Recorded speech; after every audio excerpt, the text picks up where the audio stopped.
السلام عليكم ورحمة الله تعالى وبركاته. الحمد لله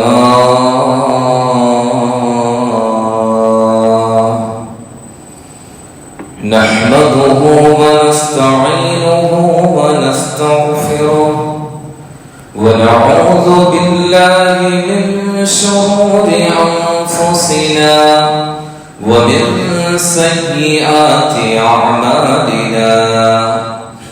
من يهده الله فلا مضل له ومن يضلله فلا هادي له. وأشهد أن لا إله إلا الله وحده لا شريك له.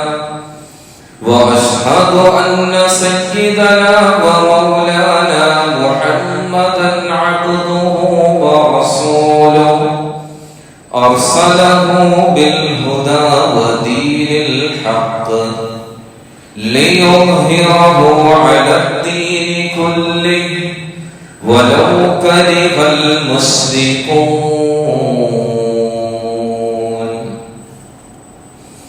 وصلى الله على سيدنا محمد وعلى آله وصحبه وسلم تسليما كثيرا كثيرا. أما بعد، أعوذ بالله من الشيطان الرجيم. بسم الله الرحمن الرحيم. إن الصلاة كانت على المؤمنين كتابا موقوتا. صدق الله العظيم وبلغ رسوله الكريم ونحن على ذلك من الشاهدين والشاكرين. وقال رسول الله صلى الله عليه وسلم: إن بين الرجل وبين الشرك والكفر ترك الصلاة، أو كما قال رسول الله صلى الله عليه وسلم.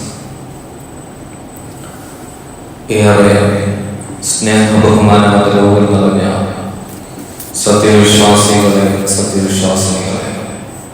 അല്ലാഹു സുബ്ഹാനഹു വ തആല നാം ഈ പറയുന്നത് കേൾക്കുന്നത് ജീവിതത്തിൽ പ്രാവർത്തികമാക്കുവാനുള്ള തൗഫീഖ് നൽകി അനുഗ്രഹിക്കുമാറാകട്ടെ. നമ്മുടെ ദുആ കൊണ്ട് വസിയത്ത് ചെയ്തവരുടെ ആവശ്യങ്ങൾ അല്ലാഹു തആല അറിഞ്ഞ് പൂർത്തീകരിച്ചു കൊടുക്കുമാറാകട്ടെ. നമ്മിൽ നിന്നും മരണപ്പെട്ടു പോയവർക്ക് അല്ലാഹു മഗ്ഫിറത്തും റഹ്മത്തും നൽകി അനുഗ്രഹിക്കുമാറാകട്ടെ.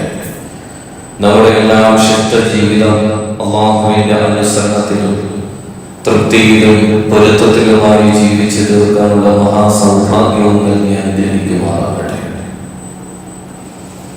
പ്രിയമുള്ളവരെ, പരിശുദ്ധ ദീനുൽ ഇസ്ലാം ധാരാളം ഇബാദത്തുകളാൽ സമ്പുഷ്ടമായതാണ്.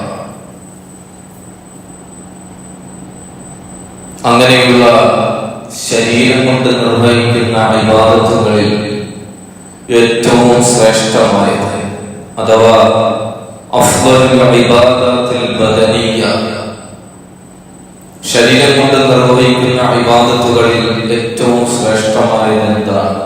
ഒരു മനുഷ്യൻ തന്റെ ശരീരം കൊണ്ട് നിർവഹിക്കുന്ന സർവ്വ ഇബാദത്തുകളിലും ഏറ്റവും അഫ്ളലായത്, ഏറ്റവും ശ്രേഷ്ഠമായത് എന്താണ്? അതാണ് നമസ്കാരം എന്ന് പറയുന്നത്. പരിശുദ്ധ ഖുർആനിൽ നമസ്കാരത്തെ പറ്റി പറയുന്ന ധാരാളം സന്ദർഭങ്ങളുണ്ട്, ധാരാളം വചനങ്ങളുണ്ട്. അതിൽ വളരെ പ്രധാനപ്പെട്ട ഒന്നാണ് സൂറത്തുൻ നിസായിലെ 103-ാമത്തെ ആയത്ത്. അല്ലാഹു തആല പറയുന്നു: ഇന്നസ്സലാത കാനത് അലൽ മുഅ്മിനീന കിതാബൻ മൗഖൂതാ. തീർച്ചയായും ഈ നമസ്കാരം എന്ന് പറയുന്നത് അത് സത്യവിശ്വാസികളുടെ മേൽ സമയം നിശ്ചയിക്കപ്പെട്ട ഇബാദത്താണ്. അല്ലാഹു തആല നിശ്ചിതമായ സമയം നൽകിക്കൊണ്ട്, സമയപരിധി നൽകിക്കൊണ്ട് അല്ലാഹു തആല സത്യവിശ്വാസികളുടെ മേൽ നിർബന്ധമാക്കിയ ആരാധനയാണ് നമസ്കാരം എന്ന് പറയുന്നത്. അതിന് കൃത്യമായ രൂപമുണ്ട്, കൃത്യമായ സമയവുമുണ്ട്. നോക്കൂ സഹോദരങ്ങളെ, ഈ നമസ്കാരം ഈമാനുള്ള ഒരു മനുഷ്യനെ സംബന്ധിച്ചിടത്തോളം ഒരു സാഹചര്യത്തിലും അവനെ ഒഴിവാക്കാൻ ഒരു അവകാശവുമില്ല. നമസ്കാരം ഉപേക്ഷിക്കണമെങ്കിൽ രണ്ടേ രണ്ട് കാരണങ്ങൾ ഉണ്ടായാൽ മാത്രമേ സാധ്യമാകൂ. ഒന്ന്, സ്വബോധം നഷ്ടപ്പെടണം. താൻ എന്താണ് ചെയ്യുന്നത്, താൻ എന്താണ് പറയുന്നത് എന്ന ബോധ്യമില്ലാത്ത തരത്തിൽ സ്വബോധം നഷ്ടപ്പെടുക. അത്തരത്തിലൊരവസ്ഥയുണ്ടായാൽ, മറവിയുണ്ടായാൽ, അതല്ലെങ്കിൽ അവന്റെ ബുദ്ധി സ്ഥിരത അവന് നഷ്ടപ്പെട്ടാൽ അവന് നമസ്കാരം ഒഴിവാക്കാം. അതാണ് ഒന്നാമത്തെ സാഹചര്യം. രണ്ടാമത്തെ സാഹചര്യം എന്ന് പറഞ്ഞാൽ മരണപ്പെട്ടു പോവുക. മരിച്ചു കഴിഞ്ഞാൽ പിന്നെ നമസ്കരിക്കേണ്ട ആവശ്യമില്ല. ഇത്തരത്തിലുള്ള രണ്ട് സാഹചര്യങ്ങളിലല്ലാതെ അവന് ബുദ്ധിയുണ്ടെങ്കിൽ, അവന് ഓർമ്മയുണ്ടെങ്കിൽ അവന് നമസ്കാരം ഉപേക്ഷിക്കാൻ യാതൊരു നിർവാഹവുമില്ല. അവന് പള്ളിയിൽ വന്ന് ജമാഅത്തായി നിന്ന് നമസ്കരിക്കാൻ അവന് സാധിക്കുന്നില്ലെങ്കിൽ അവൻ ഇരുന്ന് നമസ്കരിക്കണം. ആ ഇരുന്ന് നമസ്കരിക്കുന്നതിന് തന്നെ 3 രൂപങ്ങൾ അഷ്റഫുൽ ഖൽഖ് റസൂലുള്ളാഹി സ്വല്ലല്ലാഹു അലൈഹി വസല്ലം തങ്ങൾ പഠിപ്പിച്ചു കൊടുക്കുന്നുണ്ട്. ഇനി അങ്ങനെ ഇരുന്ന് നമസ്കരിക്കാൻ സാധിക്കുന്നില്ല എങ്കിൽ അവൻ കിടന്ന് നമസ്കരിക്കണം. ഇങ്ങനെ കിടന്ന് നമസ്കരിക്കുമ്പോഴും 3 രൂപം പരിശുദ്ധമായ ദീനുൽ ഇസ്ലാം പഠിപ്പിച്ചു കൊടുക്കുന്നുണ്ട്. ഇനി കിടന്ന് നമസ്കരിക്കുന്ന സന്ദർഭത്തിൽ അവൻ അവന്റെ അവയവങ്ങൾ ചലിപ്പിക്കണം. റുകൂഇന്റെ സമയത്തും സുജൂദിന്റെ സമയത്തും അവന് പറ്റുന്ന രീതിയിൽ അവൻ അതുമായി ബന്ധപ്പെടണം. ഇനി അതിന് സാധിക്കുന്നില്ല എങ്കിൽ അവൻ അവന്റെ കൺപോളകൾ ഓരോ സന്ദർഭത്തിലും അനക്കണം. ഓരോ സന്ദർഭത്തിലും അവന്റെ അവയവങ്ങൾ അവന്റെ പരിധിയിൽ വരുന്നില്ല എങ്കിൽ റുകൂഇന്റെ സന്ദർഭത്തിൽ ഉദാഹരണം അവന്റെ കണ്ണ് ഒന്ന് ചിമ്മണം. സുജൂദിന്റെ സന്ദർഭത്തിൽ അങ്ങനെയായിരിക്കണം. ഇങ്ങനെ ഓരോ ഇബാദത്തുകളുമായി ബന്ധപ്പെടുമ്പോൾ, അമലുകളുമായി ബന്ധപ്പെടുമ്പോൾ അവന്റെ കൺപോളകളെങ്കിലും അവൻ ചലിപ്പിക്കണം. ഇനി അതിനും സാധ്യമാകുന്നില്ലെങ്കിൽ അവന്റെ മനസ്സിൽ നമസ്കരിക്കുന്ന രൂപം അവൻ ഭാവനയിൽ കൊണ്ടുവരണം. നമസ്കരിക്കുന്ന രൂപം കൈ കെട്ടുന്നു, റുകൂഇലേക്ക് പോകുന്നു, സുജൂദിലേക്ക് പോകുന്നു. ഇത്തരത്തിൽ അവന്റെ മനസ്സിൽ ഒരു ഭാവന കൊണ്ടുവരണം. നോക്കൂ സഹോദരങ്ങളെ, നമസ്കാരം എത്രമാത്രം പ്രധാനപ്പെട്ടതാണ്, എത്രമാത്രം പ്രധാനപ്പെട്ട ഒരു കാര്യമാണ്. അത് ഒഴിവാക്കാൻ ഒരു പഴുതും പരിശുദ്ധമായ ദീനുൽ ഇസ്ലാമിൽ ഇല്ല എന്നതാണ് വാസ്തവം. എന്തുകൊണ്ടാണ് ഈ നമസ്കാരം ഇത്രത്തോളം പ്രാധാന്യമുള്ള ഒന്നായി മാറുന്നത്? ആദരവായ റസൂലുള്ളാഹി സ്വല്ലല്ലാഹു അലൈഹി വസല്ലം തങ്ങൾ പഠിപ്പിക്കുന്നുണ്ട്, വസ്സലാത്തു നൂറുൻ, നമസ്കാരം എന്ന് പറയുന്നത് പ്രകാശമാണ്. ദുനിയാവിലും ആഖിറത്തിലും അവന്റെ ഇരുളുകളെ വകഞ്ഞു മാറ്റിക്കൊണ്ട് അവന് സഞ്ചരിക്കുവാനുള്ള, അവന്റെ പാതയെ അവന് നന്നാക്കിയെടുക്കുവാനുള്ള പ്രകാശമാണ് നമസ്കാരം എന്ന് പറയുന്നത്. നമസ്കാരത്തിലൂടെ ദുനിയാവിലെ അധാർമികതയും അന്ധതയും അസത്യവും വഴികേടും എല്ലാം വകഞ്ഞു മാറ്റിക്കൊണ്ട് സത്യത്തിന്റെ മാർഗത്തിലൂടെ അവന് സഞ്ചരിക്കുവാനുള്ള വെളിച്ചമാണ് ഈ നമസ്കാരം എന്ന് പറയുന്നത്. അതുപോലെ അവന്റെ ഖബറിലെ പ്രകാശമാണ്, അവന്റെ സ്വർഗത്തിലേക്കുള്ള അവന്റെ പ്രവേശനത്തിന്റെ പ്രകാശമാണ് ഈ നമസ്കാരം എന്ന് പറയുന്നത്. ഇത്തരത്തിൽ അവന്റെ ജീവിതത്തിന്റെ സർവ്വ മേഖലകളിലും പ്രകാശം പ്രശോഭിതമായി ചെയ്യപ്പെടുന്ന ഒരു അമലാണ് നമസ്കാരം എന്ന് പറയുന്നത്. നോക്കൂ സഹോദരങ്ങളെ, ഈ നമസ്കാരത്തിന്റെ ശ്രേഷ്ഠത എത്രത്തോളം വലുതാണ് എന്ന് നമുക്ക് മനസ്സിലാക്കണമെങ്കിൽ നമസ്കാരത്തിന്റെ മുൻപും ശേഷവും നമസ്കാരത്തിന്റെ അമലുകൾക്ക് അല്ലാഹു നൽകുന്ന പ്രതിഫലം എന്താണ് എന്ന് നാം മനസ്സിലാക്കണം. അല്ലെ, പള്ളിയിലേക്ക് നടന്നു വരുന്നതിന്, നമസ്കാരത്തിന് വേണ്ടി നടന്നു വരുന്നതിന് ഓരോ ചുവട്ടടിക്കും കൂലിയാണ്. നമസ്കാരത്തിന് വേണ്ടി വുദൂ എടുക്കുന്നതിന് പ്രത്യേകമായ പ്രതിഫലം അവന് ലഭിക്കുന്നു. ഇങ്ങനെ നമസ്കാരം കഴിഞ്ഞാൽ അവൻ നമസ്കാര ശേഷം ചൊല്ലുന്ന ദിക്റുകൾ, മറ്റ് ഔറാദുകൾ, ദുആ, ഇതിനെല്ലാം അല്ലാഹു തആല വലിയ പ്രതിഫലങ്ങളാണ് വാഗ്ദാനം ചെയ്തിരിക്കുന്നത്. നോക്കൂ, നമസ്കാരത്തിന് മുമ്പും നമസ്കാരത്തിന് ശേഷവും നമസ്കാരവുമായി ബന്ധപ്പെടുന്ന അമലുകൾക്ക് അല്ലാഹു തആല ഇത്രയും വലിയ പ്രാധാന്യം നൽകുന്നുവെങ്കിൽ ആ നമസ്കാരത്തിന്റെ ശ്രേഷ്ഠത എന്താണ് നാം ചിന്തിക്കണം. അപ്പോൾ ആ നമസ്കാരത്തിന്റെ ശ്രേഷ്ഠത എന്താണ്? നമസ്കാരവുമായി ബന്ധപ്പെടുന്ന അമലുകൾക്ക് ഇത്രത്തോളം പ്രാധാന്യമുണ്ടെങ്കിൽ അതിനെ ബന്ധപ്പെടുത്തുന്ന നമസ്കാരത്തിന്റെ ശ്രേഷ്ഠത നമുക്ക് വിവരിക്കാൻ സാധ്യമാകുന്നതാണ്. അതുകൊണ്ട് തന്നെ ഈ നമസ്കാരം ഉപേക്ഷിക്കുക എന്ന് പറയുന്നത് വലിയ കുറ്റമാണ്. നമസ്കാരം അകാരണമായി ഉപേക്ഷിക്കുക എന്ന് പറയുന്നത് വലിയ പാപമാണ്. ഇമാം മുസ്ലിം റഹ്മത്തുള്ളാഹി അലൈഹി മഹാനായ ജാബിർ ഇബ്നു അബ്ദുല്ലാഹ് റളിയല്ലാഹു തആല അൻഹുവിനെ തൊട്ട് നിവേദനം ചെയ്യുന്ന ഒരു ഹദീസിൽ കാണാം, വളരെ ഗൗരവപരമായ ഒരു പരാമർശം ആദരവായ റസൂലുള്ളാഹി സ്വല്ലല്ലാഹു അലൈഹി വസല്ലം തങ്ങൾ പഠിപ്പിക്കുന്നുണ്ട്. ഇന്ന ബൈന റജുലി വ ബൈന ശിർകി വൽ കുഫ്രി തർക്കസ് സ്വലാ. തീർച്ചയായും ഒരു മനുഷ്യൻ അവന്റെയും ശിർക്കിന്റെയും കുഫ്റിന്റെയും ഇടയിലുള്ള വ്യത്യാസം എന്ന് പറയുന്നത് അത് നമസ്കാരം ഉപേക്ഷിക്കലാണ്. എത്ര ഗൗരവമുള്ള വിഷയമാണ്. ഒരു മനുഷ്യൻ അവൻ മുഅ്മിനാണോ അതല്ല മുശ്രിക്കാണോ അതല്ല കാഫിറാണോ എന്ന് നിശ്ചയിക്കപ്പെടുന്നതിന്റെ മാനദണ്ഡം തർക്കസ്സലാ, അവൻ നമസ്കരിക്കുന്നുണ്ടോ അതല്ല നമസ്കാരം ഉപേക്ഷിക്കുന്നുണ്ടോ എന്ന് നോക്കിയാൽ മതി. ഇത്ര പ്രധാനപ്പെട്ട ഒരു ഹദീസാണ്. ഒരുത്തൻ നമസ്കരിക്കുന്നില്ല എങ്കിൽ, അവന് നമസ്കാരവുമായി ബന്ധപ്പെടുന്നില്ല എങ്കിൽ അവൻ മുഅ്മിനാണെന്ന് പറയാൻ സാധ്യമല്ല. അവൻ ചിലപ്പോൾ മുശ്രിക്കായിരിക്കാം, ചിലപ്പോൾ കാഫിറായിരിക്കാം. ബാഹ്യമായി അവൻ മുസ്ലിം എന്ന് പറയാൻ സാധ്യമല്ല.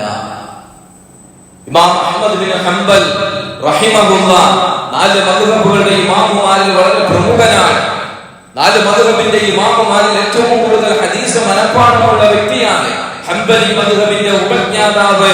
അദ്ദേഹം തന്റെ മദ്ഹബിൽ നൽകിയിരിക്കുന്ന ഫത്വ എന്ന് പറയുന്നത് ഒരാൾ അകാരണമായി നമസ്കാരം ഉപേക്ഷിച്ചാൽ ഫഖദ് കഫറ, അവൻ ഇസ്ലാമിൽ നിന്ന് പുറത്തുപോയി. ഹംബലി മദ്ഹബിന്റെ നിയമമാണ് ഈ പറയുന്നത്. ഹംബലി മദ്ഹബിന്റെ നിയമം, ഒരാൾ അകാരണമായി നമസ്കാരം ഉപേക്ഷിച്ചാൽ അവൻ ഇസ്ലാമിൽ നിന്ന് പുറത്തുപോയി. അതിന്റെ തെളിവാണ് ഈ ഹദീസ്. ഹംബലി മദ്ഹബിനെ അംഗീകരിക്കുന്ന സൗദി പോലെയുള്ള ഭരണകൂടങ്ങൾ അവരുടെ നാടുകളിൽ നൽകുന്ന ഫത്വ തന്നെ നമസ്കാരം ഉപേക്ഷിച്ചാൽ അവൻ കാഫിറായി എന്നാണ്. ഇപ്പോഴും സൗദി അറേബ്യയുടെ ഔദ്യോഗികമായ ഫത്വ അങ്ങനെയാണ്. സൗദി അറേബ്യയുടെ ഫത്വയെ പറ്റിയോ സൗദി ഗവൺമെന്റിന്റെ മഹത്വത്തെ പറ്റിയോ അല്ല ഈ പറയുന്നത്. ഹംബലി മദ്ഹബിനെ പിൻപറ്റുന്ന ജനവിഭാഗത്തിന്റെ ഫത്വ എന്ന് പറയുന്നത് നമസ്കാരം ഉപേക്ഷിച്ചാൽ അവൻ ഇസ്ലാമിൽ നിന്ന് പുറത്താണ്. അല്ലാഹുവിന്റെ തൗഫീഖ് കൊണ്ട് കഴിഞ്ഞ വർഷം ഞാനും എന്റെ കുടുംബവും പരിശുദ്ധമായ ഹറമുകളിലേക്ക് ഉംറയ്ക്ക് വേണ്ടി പോയ സന്ദർഭത്തിൽ മസ്ജിദുൽ ഹറമിൽ ഈ ഫത്വ നൽകുന്ന ഒരു വിങ്ങുണ്ട്. അവിടെ പോയി കഴിഞ്ഞാൽ മുൻഗാമികൾ അവർക്ക് നൽകിയ ഫത്വകളെ പറ്റി നമുക്ക് പരിചയപ്പെടുത്തി തരും. അപ്പോൾ ഞാൻ ആ ഭാഗത്തേക്ക് പോവുകയും അവിടെ പോയി ഈ നമസ്കാരം ഉപേക്ഷിക്കുന്നവന്റെ ഹുക്ം എന്താണ് എന്ന് ചോദിച്ചപ്പോൾ അവർ നൽകിയ ഫത്വ എന്ന് പറയുന്നത് ഇതാണ്: നമസ്കാരം ഉപേക്ഷിച്ചാൽ അവൻ കാഫിറാണ്, ഇസ്ലാമിൽ സ്ഥാനമില്ല. ഇമാം ശാഫിഈ റഹ്മത്തുള്ളാഹി അലൈഹിയുടെ വീക്ഷണം നമസ്കാരം ഉപേക്ഷിച്ചാൽ കാഫിറാവില്ല, പക്ഷേ നമസ്കാരത്തെ നിഷേധിച്ചാൽ കാഫിറാകും. നമസ്കരിക്കുന്നതിന്റെ എന്തിനാ, എന്റെ ഒന്നും ആവശ്യമില്ല. ഇത്തരത്തിൽ ഒരു നിഷേധ സ്വഭാവം അവന്റെ ഭാഗത്തു നിന്നുണ്ടായാൽ ശാഫിഈ ഇമാമിന്റെ വീക്ഷണ പ്രകാരം അവൻ ഇസ്ലാമിൽ നിന്ന് പുറത്താണ്. ഹംബലി മദ്ഹബിൽ നമസ്കാരം അകാരണമായി ഉപേക്ഷിച്ചാൽ തന്നെ പുറത്താണ്. ഹംബലി മദ്ഹബിന്റെ ഫത്വ അങ്ങനെയാണ്. കാരണം എന്താണ്? വ്യക്തമായ നിലയിൽ ഹദീസ് വന്നിട്ടുണ്ട്. നമസ്കാരം ഉപേക്ഷിക്കുന്നവൻ അവന്റെ ഈമാൻ ബാഹ്യമായി അവൻ മുഅ്മിനാണ്, മുസ്ലിമാണ് എന്ന് പറയാൻ സാധ്യമല്ല. അത്തരത്തിൽ ഹദീസ് വന്നിരിക്കുന്നു. നോക്കൂ സഹോദരങ്ങളെ, എത്രമാത്രം ഗൗരവമുള്ള വിഷയമാണ് നമസ്കാരം ഉപേക്ഷിക്കുക എന്നുള്ളത്. നമ്മൾ വളരെ നിസ്സാരമായി കാണുന്നു. നമ്മുടെ വീക്ഷണം മദ്യപാനമാണ്, അതല്ലെങ്കിൽ കഞ്ചാവ് വലിക്കലാണ്, വ്യഭിചരിക്കലാണ്, അല്ലെങ്കിൽ മറ്റുള്ളവന്റെ മുതൽ അപഹരിക്കലാണ് ഏറ്റവും വലിയ കുറ്റം, അല്ലെ? ഏറ്റവും വലിയ കുറ്റമായി നമ്മൾ മനസ്സിലാക്കി വെച്ചിരിക്കുന്നത് ഇതൊക്കെയാണ്. പക്ഷെ അതിനേക്കാൾ എത്രയോ ഗൗരവമുള്ള വിഷയമാണ് ഒരു വകത്ത് നമസ്കാരം അകാരണമായി ഉപേക്ഷിക്കുക എന്ന് പറയുന്നത്. കള്ളു കുടിച്ചാൽ ഇസ്ലാമിൽ നിന്ന് പുറത്തു പോകില്ല, വ്യഭിചരിച്ചാൽ ഇസ്ലാമിൽ നിന്ന് പുറത്തു പോകില്ല. പക്ഷേ നമസ്കാരം ഉപേക്ഷിച്ചാൽ ഇസ്ലാമിൽ നിന്ന് പുറത്തു പോകുമെന്ന് സലഫു സാലിഹീങ്ങളിൽ വളരെ പ്രമുഖരായ പണ്ഡിതന്മാർ അവകാശപ്പെട്ടിരിക്കുന്നു, അഭിപ്രായപ്പെട്ടിരിക്കുന്നു. ഇമാം അഹ്മദ് ബിൻ ഹംബൽ റഹിമഹുല്ലാഹ് മാത്രമല്ല ഈ വിഷയം പറഞ്ഞിരിക്കുന്നു. മുൻഗാമികളിൽ എത്രയോ മഹാന്മാരായ പണ്ഡിതന്മാർ താബിഈങ്ങൾ പറഞ്ഞിരിക്കുന്നു, നമസ്കാരം ഉപേക്ഷിച്ചാൽ അവർ ഇസ്ലാമിന് സ്ഥാനമില്ല എന്ന്. സഹോദരങ്ങളെ, ഇത്രത്തോളം പ്രാധാന്യമുള്ളത് കൊണ്ടല്ലേ തന്റെ മക്കളെ 7 വയസ്സ് മുതൽ നമസ്കാരം അത് പഠിപ്പിക്കണം. 7 വയസ്സ് കഴിഞ്ഞ് 10 വയസ്സിലേക്ക് പ്രവേശിച്ചാൽ അവരുടെ ശരീരത്തിൽ പാടുകൾ ഉണ്ടാകാത്ത തരത്തിൽ, അവരുടെ ചർമ്മം പൊട്ടാത്ത തരത്തിൽ ചെറിയ രീതിയിൽ അവർക്ക് ശിക്ഷ കൊടുക്കണം. അങ്ങനെയെങ്കിലും അവരെ നമസ്കാരം പഠിപ്പിക്കണമെന്ന് പരിശുദ്ധമായ ദീനുൽ ഇസ്ലാം നമ്മോട് ആഹ്വാനം ചെയ്യുന്നുണ്ട്. 10 വയസ്സായി കഴിഞ്ഞാൽ ചെറിയ രീതിയിലുള്ള ശിക്ഷകൾ കൊടുത്തിട്ടാണെങ്കിലും അവരെ നമസ്കരിപ്പിക്കണം. ഈ 10 വയസ്സ് കഴിഞ്ഞാൽ പിന്നെ അതിന് പരിധിയുമില്ല. 10 വയസ്സ് കഴിഞ്ഞാൽ ഈ നമസ്കാരം ഉപേക്ഷിച്ചതിന്റെ പേരിൽ രക്ഷകർത്താക്കൾക്ക് മക്കളെ ഇത്തരത്തിലുള്ള ചെറിയ ശിക്ഷകൾ കൊടുക്കുന്നതിന് ഒരു സമയപരിധിയില്ല, പ്രായപരിധിയില്ല. മകന് 60 വയസ്സായാലും കൊടുക്കാം, 80 വയസ്സായാലും ശിക്ഷിക്കാം പല രക്ഷിതാവിന്. അതിനൊരു പ്രായപരിധി പരിശുദ്ധമായ ദീനുൽ ഇസ്ലാമിലില്ല. തന്റെ മകൻ തന്നോളം പോന്നാലും അവന് 2 കൊടുക്കാം നമസ്കരിക്കാത്തതിന്റെ പേരിൽ. അതിനൊരു പ്രായപരിധിയില്ല. അതോടൊപ്പം തന്നെ നമ്മൾ ബന്ധപ്പെടുത്തേണ്ടുന്ന മറ്റൊരു വിഷയം കൂടിയുണ്ട്. ഇങ്ങനെ 10 വയസ്സ് പ്രായമാകുമ്പോൾ മാത്രമാണ് ഒരു കുട്ടിയുടെ ശരീരത്തിൽ നിന്ന് രക്തം പൊടിയാത്ത തരത്തിൽ, ചർമ്മം പൊട്ടാത്ത തരത്തിൽ അടിക്കുവാൻ പരിശുദ്ധമായ ദീനുൽ ഇസ്ലാം അനുവദിച്ചിട്ടുള്ളത്. അപ്പൊ മറ്റു കാര്യങ്ങൾക്ക് ഈ ചെറിയ കുട്ടികളെ അടിക്കുന്നതിന് എന്ത് ന്യായീകരണമാണുള്ളത്? ചിന്തിക്കണം. ചെറിയ കുട്ടികൾ 4-5 വയസ്സുള്ള കുട്ടികളെ ചെറിയ ചെറിയ തിന്മകൾ, തെറ്റുകൾ ചെയ്യുന്നതിന്റെ പേരിൽ മൃഗീയമായി ഉപദ്രവിക്കുക, അത് രക്ഷിതാക്കളും അതെ, വിദ്യാഭ്യാസ സ്ഥാപനങ്ങളും അതെ, ഇത്തരത്തിൽ ഉപദ്രവിക്കുന്നതിന് ഒരു ന്യായീകരണവുമില്ല. പരിശുദ്ധ ദീനുൽ ഇസ്ലാം പോലും 10 വയസ്സാകുമ്പോഴാണ് ഏറ്റവും പ്രധാനപ്പെട്ട അമലായ നമസ്കാരം ഉപേക്ഷിക്കുന്നതിന്റെ പേരിൽ അടിക്കാൻ പറഞ്ഞത്. അപ്പോൾ 10 വയസ്സിന് താഴെ നമസ്കാരത്തെ വെച്ച് നോക്കുമ്പോൾ എത്രയോ നിസാരമായ വിഷയങ്ങൾക്കാണ് നമ്മൾ അവരോട് മൃഗത്തെ പോലെ ഗർജിക്കുന്നത്, ആക്രമിക്കുന്നത്. അതിൽ തിരുത്തേണ്ടുന്ന ഒരു കാര്യമാണ്. സഹോദരങ്ങളെ, അങ്ങനെ 10 വയസ്സ് മുതൽ അഥവാ പ്രായപൂർത്തിയാകുന്നതിന് മുമ്പ് തന്നെ 10 വയസ്സ് മുതൽ അല്ലെങ്കിൽ 7 വയസ്സ് മുതൽ നമസ്കാരം കുട്ടികളിൽ പരിശീലിപ്പിച്ചെടുക്കേണ്ടതിന്റെ പ്രാധാന്യം ഇതാണ്. നമസ്കാരം എന്ന് പറയുന്നത് നമ്മുടെ മക്കൾ മുഅ്മിനീങ്ങളായി ജീവിക്കണോ, മുശ്രിക്കീങ്ങളായി ജീവിക്കണോ എന്നതിന്റെ മാനദണ്ഡമാണ് നമസ്കാരം എന്ന് പറയുന്നത്. അതുകൊണ്ടാണ് ഇത്രത്തോളം പ്രാധാന്യം ഈ നമസ്കാരത്തിന് പരിശുദ്ധമായ ദീനുൽ ഇസ്ലാം നൽകിയിരിക്കുന്നത്. നമസ്കാരത്തിൽ നിന്ന് ഒഴിവായവന്റെ ഉത്തരവാദിത്വം അല്ലാഹു ഒഴിവാക്കുന്നതാണ്. അല്ലാഹുവിന്റെ ദിമ്മത്ത്, അവന്റെ ഉത്തരവാദിത്തങ്ങൾ ഏറ്റെടുക്കുക, അവന്റെ പ്രതിസന്ധികളിൽ, അവന്റെ പ്രയാസങ്ങളിൽ അവന് താങ്ങാവുക, അവന് തുണയാവുക, അവന്റെ സംരക്ഷണം അല്ലാഹു ഏറ്റെടുക്കുക എന്ന് പറയുന്നത് അല്ലാഹു ഒഴിവാക്കി കളയുന്നതാണ്. നമസ്കാരം ഉപേക്ഷിക്കുന്നതിന്റെ വിഷയത്തിൽ പടച്ചവന് ഒരു പരിഗണനയുമില്ല. നമസ്കാരം ഉപേക്ഷിച്ചുകൊണ്ട് നീ എത്രയൊക്കെ ചെയ്താലും, നീ വാരിക്കോരി നീ കൊടുത്താലും, നിന്റെ വീടുകൾ തകിടുകൾ കൊണ്ട് നിർമ്മിച്ചാലും, നീ എത്തരത്തിൽ എന്തെല്ലാം കാട്ടിക്കൂട്ടിയാലും ശരി, അല്ലാഹുവിന്റെ ദിമ്മത്തിൽ നിന്ന് നീ പുറത്താണ്. പടച്ചവന്റെ ഉത്തരവാദിത്വത്തിൽ നിന്ന് നീ പുറത്താണ്. നീ ആരെയൊക്കെ കണ്ടാലും എന്തൊക്കെ വേലത്തരങ്ങൾ കാണിച്ചാലും നീ പടച്ചവന്റെ ദിമ്മത്തിൽ നിന്ന് പുറത്താണ്. അല്ലാഹുവിന്റെ ഒരു സഹായവും നിനക്കുണ്ടാവുകയില്ല. നിന്റെ ജീവിതത്തിൽ നീ കൈവെക്കുന്ന മേഖലകളിൽ നിന്ന് സർവ്വ ബർക്കത്തിനെയും അല്ലാഹു തആല എടുത്തു കളയുന്നതാണ്. ഈ നമസ്കാരത്തിന് അത്രത്തോളം പ്രാധാന്യമുള്ളത് കൊണ്ടാണ് പരിശുദ്ധ ഖുർആനിൽ നിരവധി സ്ഥലങ്ങളിൽ നമസ്കാരം നിങ്ങൾ നിലനിർത്തണമെന്ന് പറഞ്ഞത്. നിങ്ങൾ നമസ്കരിക്കണമെന്നല്ല പറഞ്ഞത്. അഖീമുസ്സലാ, നിങ്ങൾ നമസ്കാരം നിലനിർത്തുക. വല്ലപ്പോഴും ഒക്കെ നമസ്കരിക്കുക എന്നതല്ല, മറിച്ച് നിങ്ങളുടെ നമസ്കാരങ്ങൾ ആ വഖത്ത് നിശ്ചയിക്കപ്പെട്ട സമയങ്ങളിൽ കൃത്യമായി നിങ്ങൾ നിലനിർത്തണം എന്നാണ് പരിശുദ്ധ ഖുർആൻ നമ്മളോട് പറഞ്ഞത്. ആദരവായ റസൂലുള്ളാഹി സ്വല്ലല്ലാഹു അലൈഹി വസല്ലമ തങ്ങൾ നമസ്കാരത്തോളം അവിടുത്തെ ജീവിതത്തിൽ കണിശത പുലർത്തിയ ഒരു അമലില്ല. നമസ്കാരത്തോളം കണിശത പുലർത്തിയ ഒരു അമലില്ല. മഹാനായ അലി ഇബ്നു അബീ ത്വാലിബ് റളിയല്ലാഹു തആല അൻഹു അദ്ദേഹം പറയുകയാണ്, ആദരവായ റസൂലുള്ളാഹി സ്വല്ലല്ലാഹു അലൈഹി വസല്ലമ തങ്ങളുടെ വഫാത്തിന്റെ സന്ദർഭത്തിൽ കാന ആഖിറു കലാമി റസൂലില്ലാഹി സ്വല്ലല്ലാഹു അലൈഹി വസല്ലം അസ്സലാ.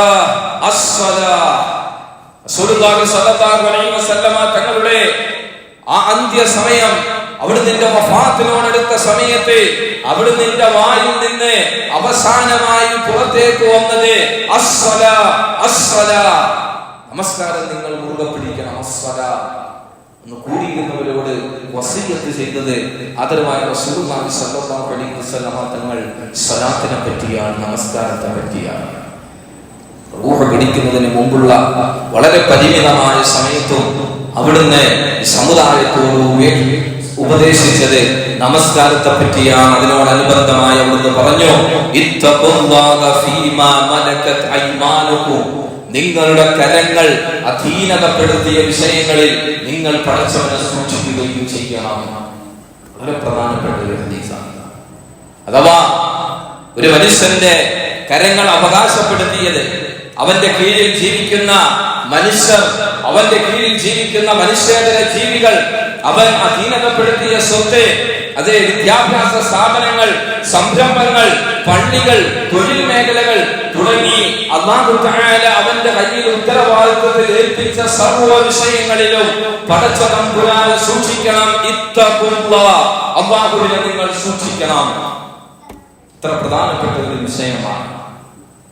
നമസ്കാരത്തെ പറ്റി സൂക്ഷിക്കണമെന്ന് പറഞ്ഞിട്ട് ഈ പറഞ്ഞ കാര്യങ്ങളിൽ നിങ്ങൾ സൂക്ഷ്മത പുലർത്തണം. കാരണം ഏതൊരു ഇസ്ലാമിക വ്യവസ്ഥാപിതമായ സംരംഭങ്ങളുടെയും നേതൃത്വത്തിലേക്ക് വരേണ്ടത് നമസ്കാരമുള്ളവരാണ്. അത് മഹല്ലുകളാണെങ്കിലും ശരി, അത് സംഘടനകളാണെങ്കിലും ശരി, അതല്ലെങ്കിൽ അത്തരത്തിലുള്ള കൂട്ടായ്മകളാണെങ്കിലും ശരി, ഒരു ദീനിയായ കൂട്ടായ്മയുടെ സംഘടനയുടെ നേതൃത്വത്തിലേക്ക് വരേണ്ടുന്നത് നമസ്കാരമുള്ളവരാണ്. അതാണ് അസ്സലാ അസ്സലാ, നമസ്കാരം നിങ്ങൾ മുറുകെ പിടിക്കണം. ശേഷം നിങ്ങൾക്ക് അല്ലാഹു ഉത്തരവാദിത്തത്തിൽ ഏൽപ്പിച്ചു തന്ന വിഷയങ്ങളിലും നിങ്ങൾ അല്ലാഹുവിനെ സൂക്ഷിക്കണം. എന്തുകൊണ്ടാണ് ഈ വാക്യം ഇത്രത്തോളം പ്രസക്തമാകുന്നത്? നമസ്കാരം എന്ന് പറയുന്നത് അല്ലാഹുവിനോടുള്ള ഉത്തരവാദിത്തമാണ്. ഖാലിഖായ പടച്ച തമ്പുരാനോട് ഉത്തരവാദിത്വമില്ലാത്തവൻ അല്ലാഹുവിന്റെ പേരിലുള്ള സമ്പത്തിൽ എങ്ങനെയാണ് ഉത്തരവാദിത്വം കാണിക്കുന്നത്? ചിന്തിക്കാം അല്ലെ? ഇപ്പൊ വഖഫിന്റെ വിഷയങ്ങളൊക്കെ നമ്മുടെ രാജ്യത്തെ പൂർവാധികം ശക്തിയോടുകൂടി പ്രതിഷേധങ്ങളും സംഗമങ്ങളും നടന്നു വരുന്ന ഈ കാലഘട്ടത്തിൽ ചിന്തിക്കണം. ഇപ്പോഴും വഖഫിന്റെ മുതലുകളിൽ സൂക്ഷ്മതയില്ലാത്ത എത്രയോ മനുഷ്യരാണ് വഖഫിന്റെ സ്വത്തുകൾ അന്യാധീനപ്പെട്ടു പോകാൻ കാരണക്കാരായി മാറുന്നത്. അല്ലെ? അല്ലാഹു തആല ഉടമസ്ഥാവകാശം അവരിലേക്ക് നൽകി, അവരുടെ കരങ്ങളിൽ ആ ഉത്തരവാദിത്തങ്ങൾ അല്ലാഹു ഏൽപ്പിച്ചു കൊടുത്തു. പക്ഷേ ഗൗരവപൂർണമായി അതിനെ കാണാത്തവർ, വഖഫിന്റെ ഒരു പിടി മണ്ണ് പോലും തങ്ങളുടെ ബുദ്ധിശൂന്യത കാരണം, നിരുത്തരവാദിത്തപരമായ പെരുമാറ്റം കാരണം ഒരു പിടി മണ്ണെങ്കിലും വഖഫിന്റെ നഷ്ടപ്പെട്ടു പോയാൽ പടച്ചവന്റെ മുന്നിൽ കണക്ക് പറയേണ്ടി വരും എന്ന ബോധ്യമുണ്ടാകണം. അതിനാദ്യം അല്ലാഹുവിനെ ഭയപ്പെടണം. നമസ്കാരത്തിൽ സൂക്ഷ്മതയുണ്ടാകണം. ഖാലിഖായ റബ്ബിനെ ഭയപ്പെടുന്നവൻ മാത്രമേ അല്ലാഹുവിന്റെ പേരിൽ ഒരുമിച്ച് കൂടിയ സ്വത്തിലും അവൻ സൂക്ഷ്മത പുലർത്തുകയുള്ളൂ. അല്ലാഹുവിനെ ഭയപ്പെടുന്നവൻ മാത്രമേ മുസ്ലിമീങ്ങളുടെ വിഷയത്തിലും ആ സൂക്ഷ്മത പുലർത്തുകയുള്ളൂ. ഖാലിഖിനെ ഭയമില്ലാത്തവൻ, അല്ലാഹുവിനെ ഭയമില്ലാത്തവൻ എങ്ങനെയാണ് മഖ്ലൂഖിന്റെ വിഷയത്തിൽ സൂക്ഷ്മത പുലർത്തുന്നത്? അല്ലാഹുവിനെ ഭയപ്പെടുന്നു എന്ന ഉറപ്പിന്റെ മേലല്ലേ മുൻഗാമികൾ ഇത്തരത്തിൽ വഖഫ് സ്വത്തുകൾ നൽകിയത്? ശേഷം വരുന്ന തലമുറകൾ കൈമാറി തലമുറകളായി കൈമാറി വരുന്ന ഈ സ്വത്ത് അവർ എന്തിന്റെ പേരിലാണ് നൽകിയത്? പടച്ചവനിലുള്ള വിശ്വാസത്തിന്റെ പേരിൽ, അല്ലാഹുവിന്റെ പേരിൽ നൽകുന്ന സ്വത്തിൽ നിന്ന് ഒന്നും നഷ്ടപ്പെടുകയില്ല എന്ന വിശ്വാസത്തിന്റെ പേരിലല്ലേ തലമുറകളിലേക്ക് അവർ ഈ സ്വത്തുക്കൾ മാറ്റിവെച്ചത്? അതിലേറ്റവും പ്രധാനപ്പെട്ട വിഷയമാണ് മസ്ജിദ് എന്ന് പറയുന്നത്, പള്ളി എന്ന് പറയുന്നത്. വഖഫിന്റെ സ്വത്തുകളിൽ ഏറ്റവും പ്രധാനപ്പെട്ട വിഷയമാണ് പള്ളി എന്ന് പറയുന്നത്. എന്താണ് മസ്ജിദ് എന്ന് പറഞ്ഞാൽ അർത്ഥം? മസ്ജിദ് എന്ന് പറഞ്ഞാൽ എന്താണ് അർത്ഥം? നമ്മളൊക്കെ പള്ളികൾ എന്ന് പറയാറുണ്ട്. മസ്ജിദ് എന്ന് പറഞ്ഞാൽ എന്താണ്? മസ്ജിദ് എന്ന വാക്ക് സുജൂദുമായി ബന്ധപ്പെട്ടതാണ്. സുജൂദ് ഏതൊരു സ്ഥലത്താണോ ചെയ്യുന്നത് അവിടെയാണ് മസ്ജിദ് എന്ന് പറയുക. മസ്ജിദ് എന്ന് പറഞ്ഞാൽ സുജൂദ് ചെയ്യപ്പെടുന്ന സ്ഥലം, അതാണ് മസ്ജിദിന്റെ അർത്ഥം. പള്ളി എന്നത് നമ്മുടെ കേരളീയരുടെ ഒരു ഭാഷയാണ്, കേരളീയരുടെ ഒരു പ്രയോഗമാണ്. പള്ളി പള്ളി എന്ന് പറഞ്ഞാൽ മോശമായ അർത്ഥമൊന്നുമല്ല. പള്ളി എന്ന് പറഞ്ഞാൽ പവിത്രതയുള്ളത് എന്നാണ്. പഴയ രാജാക്കന്മാരൊക്കെ ഉറങ്ങുന്നതിനെ പള്ളി ഉറക്കമെന്നാണ് പറയുന്നത്, അല്ലെ? പഴയ രാജാക്കന്മാര് വേട്ടയ്ക്ക് പോകുമ്പോൾ പള്ളി വേട്ട എന്നാണ് പറയുന്നത്. എന്തുകൊണ്ടാണ്? ഇതൊരു ബഹുമാനം നൽകിക്കൊണ്ടുള്ള പ്രയോഗമാണ്. നമ്മൾ ഉറങ്ങുമ്പോൾ ഒരു സാധാരണ കൂർക്കം വലിച്ചുള്ള ഉറക്കം, രാജാക്കന്മാർ ഉറങ്ങുമ്പോൾ അത് പള്ളി ഉറക്കമാണ്, പവിത്രതയുള്ളതാണ്. ഇത്തരത്തിൽ പള്ളി എന്ന് പറയുന്നത് മലയാളികൾ സംഭാവന ചെയ്ത ഒരു വാക്കാണ്. പള്ളി പവിത്രമായത് എന്നർത്ഥം. പരിശുദ്ധ ഖുർആനും ആദരവായ റസൂലുള്ളാഹി സ്വല്ലല്ലാഹു അലൈഹി വസല്ലമ തങ്ങൾ പഠിപ്പിച്ചത് മസ്ജിദ് എന്നാണ്. വഅന്നൽ മസാജിദ ലില്ലാഹ്, സർവ്വ പള്ളികളും പടച്ചവനുള്ളതാണ്. ഒരു പള്ളിയും ഒരു സ്വകാര്യ വ്യക്തിക്കും അല്ലാഹു എഴുതി കൊടുത്തിട്ടില്ല, ഒരു സംഘടനയ്ക്കും എഴുതി കൊടുത്തിട്ടില്ല, ഒരു പ്രസ്ഥാനത്തിനും എഴുതി കൊടുത്തിട്ടില്ല. പള്ളികൾ മുഴുവനും പടച്ച തമ്പുരാനുള്ളതാണ്. അപ്പൊ സുജൂദ് ചെയ്യുന്ന സ്ഥലങ്ങളാണ് പള്ളികൾ. മസ്ജിദ്, മസ്ജിദ് എന്ന് പറഞ്ഞാൽ സുജൂദ് ചെയ്യുന്ന സ്ഥലം. അങ്ങനെ സുജൂദ് ചെയ്യാത്തവർക്ക് മസ്ജിദിന്റെ എന്ത് ഉടമസ്ഥാവകാശമാണുള്ളത്? ചിന്തിക്കുന്നു. മസ്ജിദ് എന്ന് പറഞ്ഞാൽ സുജൂദ് ചെയ്യുന്ന സ്ഥലം. അപ്പൊ സുജൂദ് ചെയ്യാത്തവന് പള്ളിയുമായി എന്ത് ബന്ധം? പള്ളിയുടെ വഖഫുമായി എന്ത് ബന്ധം? എന്ത് ബന്ധമാണ് വകവെച്ചു കൊടുക്കേണ്ടത്? ഈ മുസ്ലിം സമുദായം എന്ത് ബന്ധമാണ് അവന് വകവെച്ചു കൊടുക്കേണ്ടുന്നത്? പള്ളിയിലേക്ക് വരാത്ത, നമസ്കാരമില്ലാത്ത, സുജൂദ് ചെയ്യാത്തവർക്ക് അല്ലാഹുവിന്റെ ഭവനത്തിലെ ഏത് ഭാഗമാണ് അധികാരമായി നൽകി കൊടുക്കേണ്ടുന്നത്? സത്യവിശ്വാസികൾ ഈ വിഷയത്തിൽ പടച്ചവന്റെ മുന്നിൽ തീർച്ചയായും മറുപടി പറയേണ്ടി വരും. വഖഫിന്റെ സ്വത്തുകൾ അന്യാധീനപ്പെട്ടു പോകുമ്പോൾ, സുജൂദ് ചെയ്യാത്തവർക്ക് മസ്ജിദ് അതിന്റെ ഉത്തരവാദിത്വം നൽകുമ്പോൾ, നമസ്കാരമില്ലാത്തവർക്ക് ഇസ്ലാമിക സംഘടനകളുടെയും പ്രസ്ഥാനങ്ങളുടെയും കൂട്ടായ്മകളുടെയും സംരംഭങ്ങളുടെയും തലപ്പത്തേക്ക് അവരെ കൊണ്ടുവരുമ്പോൾ ഞാനും നിങ്ങൾ മനസ്സിലാക്കണം, നമസ്കാരമില്ലാത്തവരുടെ കൈകളിലേക്കാണ് ഈ ദീനിന്റെ സ്വത്തുക്കൾ. അത് 1 രൂപയുടെ നാണയത്തുട്ടാണെങ്കിലും ശരി പോകുന്നതെങ്കിൽ പടച്ചവന്റെ മുന്നിൽ മറുപടി പറയേണ്ടി വരും. ഇതുപോലെയുള്ള പരിഷ്കാര ബില്ലുകൾ കൊണ്ട് പടച്ചവൻ എല്ലാ കാലവും നമ്മളെ പരീക്ഷിച്ചുകൊണ്ടേയിരിക്കും. നാം ചിന്തിക്കേണ്ടുന്ന വിഷയമാണ്. അതുകൊണ്ട് വഖഫിന്റെ സ്വത്തുകൾ അത് ഉത്തരവാദിത്വത്തിൽ അല്ലാഹു തആല നമുക്ക് അമാനത്തായി നൽകിയാൽ അതിൽ സൂക്ഷ്മത പുലർത്തണം. അതുകൊണ്ടാണ് പറഞ്ഞത്, നമസ്കാരം മുറുകെ പിടിക്കുന്നവർക്ക്, നമസ്കാരത്തിൽ ശ്രദ്ധയുള്ളവർക്ക് അവരുടെ കൈകളിലേക്കായിരിക്കണം ഇതിന്റെ ഉത്തരവാദിത്വം പോകേണ്ടുന്നത്. അതല്ലെങ്കിൽ നാടൻ ഭാഷയിൽ പറഞ്ഞാൽ എവിടെ കൈവച്ചാലും മുടിയും. നാടൻ ഭാഷ എവിടെ കൈവച്ചാലും മുടിയും. അല്ലാഹു തആല പരീക്ഷണങ്ങൾ കൊണ്ട് അതിലെ എല്ലാ തകർത്തുകളെയും, അനൈക്യം കൊണ്ട്, വ്യക്തി താല്പര്യങ്ങൾ കൊണ്ട് അല്ലാഹു തആല സർവ്വതിനെയും കൈകാര്യം ചെയ്യും. ഇതുപോലെയുള്ള നരഭോജികളായ, ധിക്കാരികളായ ഫാസിസ്റ്റുകളുടെ കരങ്ങളാൽ നമ്മുടെ സ്വത്തുകൾ നമ്മുടെ കൺമുന്നിൽ അപഹരിക്കപ്പെടുന്ന അവസ്ഥ നമ്മൾ കണ്ടു നിൽക്കേണ്ടി വരും. അതിന്റെ ഒരു പ്രധാനപ്പെട്ട കാരണം മുസ്ലിം സമുദായം തന്നെയാണ്. ആർക്കാണ് സംശയം? ആർക്കാണ് അതിൽ സംശയമുള്ളത്? മുസ്ലിം സമുദായം. അതുകൊണ്ട് ഈ വിഷയങ്ങളിൽ സൂക്ഷ്മത പുലർത്തണം. അല്ലാഹുവിനെ ഭയപ്പെടുന്നവർക്കായിരിക്കണം വഖഫിന്റെ സ്വത്തുകൾ ഉത്തരവാദിത്തമായി അവരുടെ കൈകളിലേക്ക് വെച്ചു കൊടുക്കേണ്ടത്. വഖഫിന്റെ സ്വത്തുകൾ അത് പരോക്ഷമായി, അതല്ലെങ്കിൽ രഹസ്യമായി കച്ചവടം ചെയ്യുക, വിൽപ്പനകൾ നടത്തുക, എഴുതി കൊടുക്കുക, ഇത്തരത്തിൽ അല്ലാഹുവിന്റെ ദീനിനെയും സമുദായത്തെയും വഞ്ചിക്കുന്നവരുടെ കൈകളിലേക്ക് നമ്മുടെ വഖഫിന്റെ സ്വത്തുകൾ പോകാൻ പാടില്ല. വിഷയത്തിൽ വളരെ ഗൗരവം നമ്മൾ പുലർത്തണം. നോക്കൂ സഹോദരങ്ങളെ, ഈ നമസ്കാരം എന്ന് പറയുന്ന അതിന്റെ ഒരു മാനദണ്ഡമാണ്. ആരുടെ കയ്യിലേക്കാണ് കൊടുക്കുന്നത് എന്ന് നോക്കുമ്പോൾ അടിസ്ഥാനപരമായി അവന് നമസ്കാരമുണ്ടോ എന്ന് നമ്മൾ നിരീക്ഷിക്കണം. തീർച്ചയായും നിരീക്ഷിക്കണം. കേവലം ഒരു നമസ്കാരമല്ല, കേവലം എന്തെങ്കിലും ഒരു കാട്ടിക്കൂട്ടലല്ല, സർക്കസ് അല്ല, അല്ലേ? ആദരവായ റസൂലുള്ളാഹി സ്വല്ലല്ലാഹു അലൈഹി വസല്ലമ തങ്ങൾ പറഞ്ഞു, 2 വഖത്ത് നമസ്കാരങ്ങൾ ഉപേക്ഷിക്കുന്നവൻ അവൻ ഒന്നാം തരം മുനാഫിഖാണ്. ആരാണത്? സുബ്ഹും ഇശാഉം. ഈ 2 വഖത്ത് നമസ്കാരങ്ങൾ ഉപേക്ഷിക്കുന്നവൻ അല്ല ഒന്നാം തരം വിളഞ്ഞ മുനാഫിഖാണ്. 2 വഖത്ത് നമസ്കാരം ഉപേക്ഷിച്ചാൽ തന്നെ അവൻ മുനാഫിഖാണ്. അവന്റെ വിഷയത്തിൽ സംശയം വെച്ച് പുലർത്തണം. ഇവനെ ഒരു ദീനിന്റെ വിഷയം ഏൽപ്പിച്ചാൽ ഇവൻ അതിലും ഇത്തരത്തിലുള്ള മുനാഫിഖിന്റെ പണി ചെയ്യുമോ എന്ന് നമ്മൾ ചിന്തിക്കണം. പിന്നെയല്ലേ സർവ്വ നമസ്കാരങ്ങൾ ഉപേക്ഷിക്കുന്നവരുടെ അവസ്ഥ.